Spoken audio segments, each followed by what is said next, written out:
கல்விக்கு மாடல்ல மற்ற எவை என்கிறார் திருவள்ளுவர். அப்படிப்பட்ட கல்வியை கற்றுத்தரும் பள்ளிகளில் நம் பள்ளியும் ஒன்று. நம் பள்ளியில் இன்று ஆண்டு விழா. ஆண்டு விழா என்பது அனைவரும் ஒன்று கூடி கொண்டாடும் ஒரு விழா. இந்த விழா என்பது இங்கு அமர்ந்திருக்கும் மாணவர்களின் தனித்திறமைகளையும் பல துறைகளில் வெற்றி பெற்ற நிகழ்ச்சிகளையும் பங்கெடுக்கும் ஒரு விழாவாகும். ஒன்றுபட்டால் ஒன்று வாழ்வு என்ற பாரதியின் வரிகளுக்கு ஏற்ப நம் பள்ளியில் தினமும் பள்ளி நடந்து கொண்டிருக்கிறது. மாணவர்கள் வருகிறார்கள், ஆசிரியர்கள் வருகிறார்கள். ஆனால் இன்று அப்படி இல்லை. மாணவர்கள், ஆசிரியர்கள், பொதுமக்கள், பெற்றோர்கள் என்று ஒன்றாய் கூடியிருக்கிறார்கள். ஒன்றாய் கூடி கொண்டாடுற இந்த ஒரு விழாவாக அமைகிறது. அதாவது இந்த விழா என்பது ஒரு ஆண்டின் பொன்னான ஆண்டின் முடிவாகும். இது மாணவர்களுக்கு ஒரு ஆண்டு விழாவாக இல்லாமல் ஒரு பொன்னான விழாவாக அமையும். அதாவது இங்கு கூடியிருக்கும் இந்த பொன்னான தருணத்தில் இந்த பள்ளியின் ஆசிரியர்கள் பற்றி நான் கூற விரும்புகிறேன். நான் இந்த பள்ளியில் 2017-18 சேர்ந்தேன். இன்னைக்கு 2025 12ஆம் வகுப்பு முடிக்க போறேன். இங்க இருக்க ஆசிரியர்களை பற்றி எனக்கு சொல்லணும்னு ரொம்ப ஆசையா இருக்கு. அறியாமை நோய்க்கு அறிவு ஊட்டும் மருத்துவர்கள்.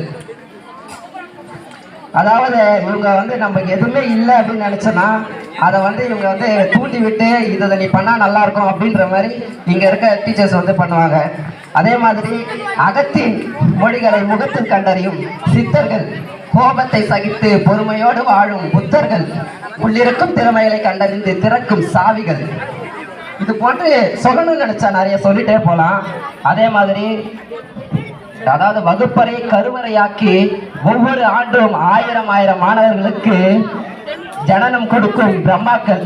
இவர்களுக்கு இங்கு அமர்ந்திருக்கும் மாணவர்கள் சார்பாகவும் என் சார்பாகவும் அனைவரின் சார்பாகவும் நன்றிகளை தெரிவித்துக் கொள்கிறேன்.